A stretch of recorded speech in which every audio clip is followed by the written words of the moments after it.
كيكة الحليب الساخن من أحسن الكيكات اللي هتقدري إن انتِ تعمليها، كيكة طرية كده إسفنجية بيضا، تحفة جدًا، جدًا، إن شاء الله هتعمليها بالطريقة المضبوطة والمقادير المضبوطة، وكل اللي هيدوقها إن شاء الله هتعجبه.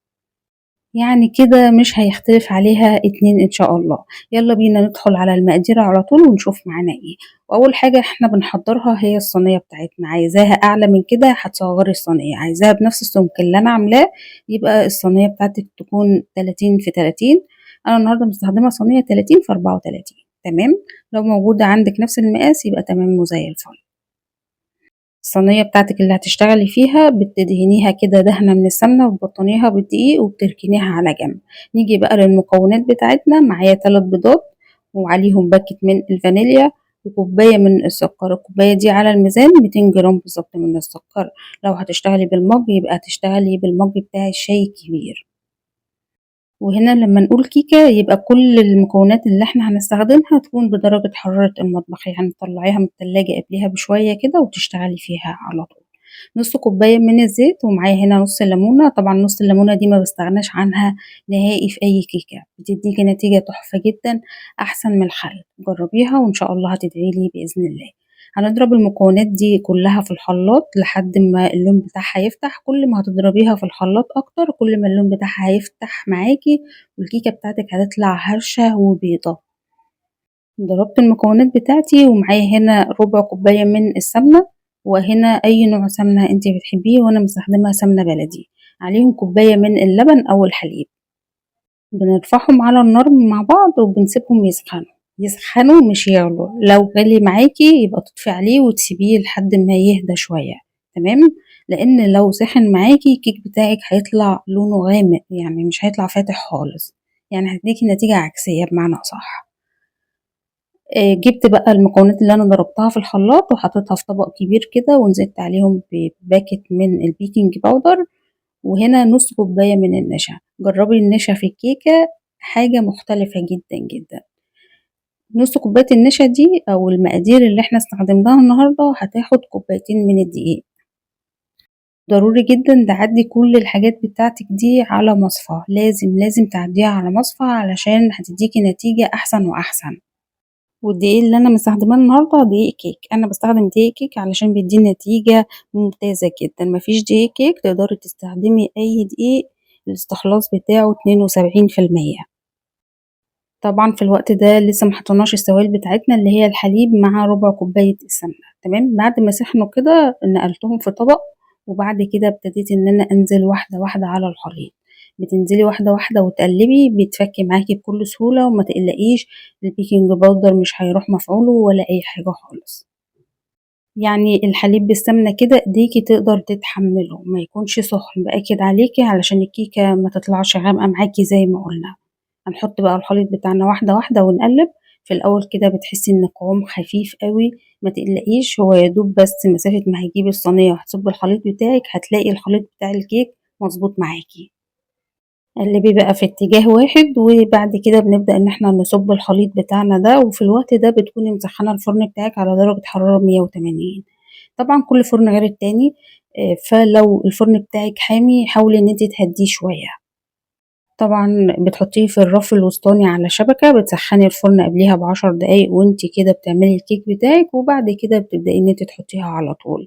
طبعًا أول ما بتلوِّن معاكِ بالجناب كده وترتفع معاكِ في الفرن، لو الفرن بتاعِك بيحمّر الكيكة من غير شواية يبقى تمام وزي الفل. لو ما احمرتش معاكِ يبقى تشغّلي لها فوق كده يعني حاجة بسيطة خالص علشان خاطر وشّها ما ياخدش لون أغمق من الطبيعي. باحاول بقى إن أنا أسويها كده على قد ما أقدر علشان ما يبقاش فيها فراغات كتير، أو تخبطيها خبطتين كده على الرخامة، تاخد التسوية بتاعتها وبتطلع من الفرن. بالنسبة للناس اللي بتشتكي بقى إن الكيكة مثلًا بتاعتها بتطلع الوش بتاعها مش طري، أنتِ تقدري أول ما تطلع من الفرن كده وتهدى 5 دقايق تقدري تغطيها بفوطة أو بكيس تلاجة نضيف دقيقتين 3 هتبُصي تلاقيها طرِت معاكِ. لكن لو الفرن بتاعِك ما بينشفهاش يبقى خلاص ما فيش أي مشكلة تستغني عن الخطوة دي. ما شاء الله الكيكة طرية جدًا، جدًا.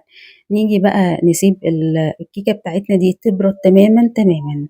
ما ينفعش إن إحنا نحط عليها أي حاجة إلا لمّا تبرد.